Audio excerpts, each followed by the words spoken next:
Thanks, Amy. The Supreme Court, because of a 4-4 tie, just let stand a lower court ruling that prevents religious charter schools from getting tax dollars for funding. It could have been a 5-4 vote had Barrett not recused herself. Why did she?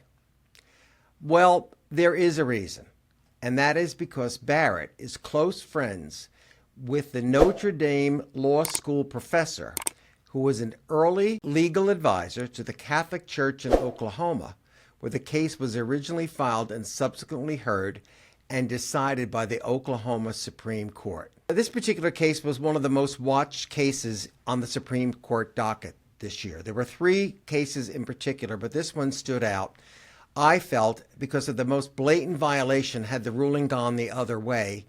And we're not out of the woods yet, folks. This issue has not been completely decided, and that's something I'll get into a little bit later. She recused herself, and as a result, this case was ruled 4-4, and let stand the lower court ruling, which the lower court in this case was the Oklahoma Supreme Court. The Oklahoma Supreme Court, of all places, Oklahoma, the Supreme Court ruled against the religious right on this case. The school, which was a Catholic charter school, was contending that it was entitled to public tax dollars to operate a religious charter school. Now, it brings up the larger topic of separation of church and state, which is the bottom line issue I really am trying to get at here. Now, I'm not particularly a big fan of charter schools. I don't like education money or funding being taken away from one school to support another. But I also understand, I try to be fair and balanced in my evaluation of these things. There are certain places in this country where, due to school distances and location, where charter schools are in fact a reasonable alternative. Now, they have a lot of them in big cities too. And that sort of rubs me the wrong way, because why can't you go to the public school down the corner? Well, the public school could be rife with bullies and, insubordination among the students.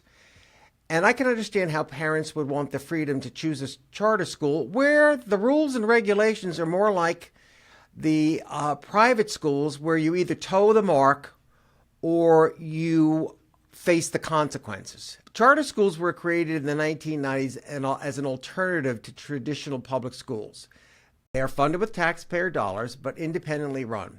By the way, charter schools are allowed in 46 states and Washington, D.C. Nationally, about 3.7 million students attend charter schools, representing about 7% of the public school sector. Now, the other facet of this discussion centers around the fact that I learned something about precedent that I didn't know before.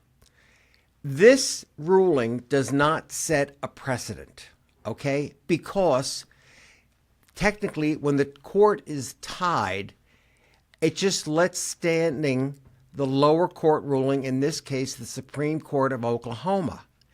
But that doesn't mean that a similar case can't be brought in front of the Supreme Court again, which means some right-wing organization is going to try to get public funding for private charter Catholic schools in a local district before a judge, and it will go up to the appellate process, and then it'll go to the Supreme Court of whatever state they're in, and eventually it will make its way back to the Supreme Court, where Alito and Thomas don't recuse themselves for anything, ethically, morally, or just as simple as having a friend or let alone a business partner involved in the case in front of them.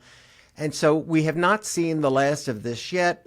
Again, I thought this would be a topic that might provoke your interest to do some more investigation. And I learned something that, in fact, this is not precedent setting. And that's Alan talking for today. Thank you.